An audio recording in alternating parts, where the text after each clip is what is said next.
Yarana, bonjour, vidéo en trois parties. Avant, une fois blasté et repeint, on part sur des jantes qui sont pas mal corrodées mais dont la face est encore à peu près correcte. On voit là l'alumine qui commence à se barrer.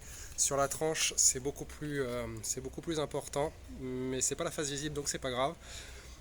Ainsi que sur des jantes qui ont un double coating dont les morceaux se barrent, ça chip comme on dit, si on veut parler American. On va blaster tout ça, on va repeindre tout ça. Comme ça, on aura une base sur une bonne accroche. On rappelle que le thermolacage fonctionne sur les parties qui sont conductrices ferreuses et qui peuvent passer au four. On va d'abord commencer par les foutre à poil. Zou, ok, donc phase 2 de notre vidéo, on les a mis toutes nues, on les a blastés. Je rappelle que le blastage, ce n'est pas du sablage. Le sablage, c'est de l'air et de l'abrasif. Le blastage, c'est avec de l'eau, de l'air et de l'abrasif. C'est pour ça qu'on a un résultat comme celui-là et que l'on n'attaque pas la surface inutilement. Le sablage marche très bien, je crache pas dans la soupe, mais ça attaque inutilement les surfaces. On retire de la matière pour rien.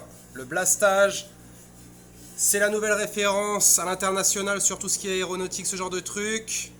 Ça nous fait un résultat impeccable. Donc, les jantes que vous aviez vues, on les a mis à poil, on a enlevé toute la peinture, on a enlevé l'alumine de celle-ci qui était particulièrement attaquée. Donc, vous voyez les trous qui sont là, c'est l'alumine, ça s'est barré.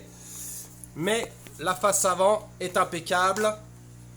Donc, la peinture sera très jolie, magnifique. Prochaine vidéo, ces jantes-là repeintes de A à Z.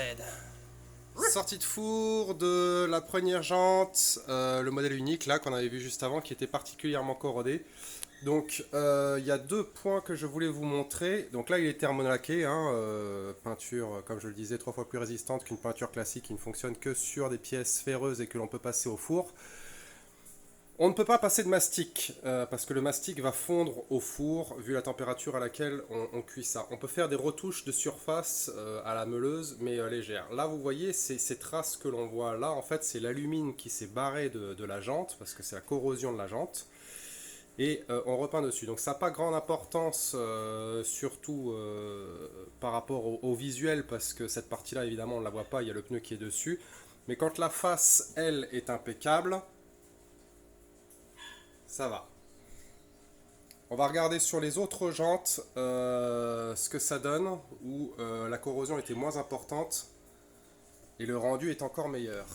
Donc suite et fin de la vidéo sur les jantes. Donc l'autre format, c'était quoi une SR8, SRT8, SRT8 pour être précis. Quand on est sur des surfaces qui sont impeccables comme vous le voyez, quand on n'a pas d'accro, quand un plan se déroule sans accro et qu'il n'y a pas d'alumine ou de corrosion qui a tout foutu en l'air, on est sur des surfaces impeccables et donc on a un rendu qui est impeccable. Je vous montre l'intérieur de l'autre vite fait. Voilà. La fin. On blast tout. Même les SRT. De sa maman.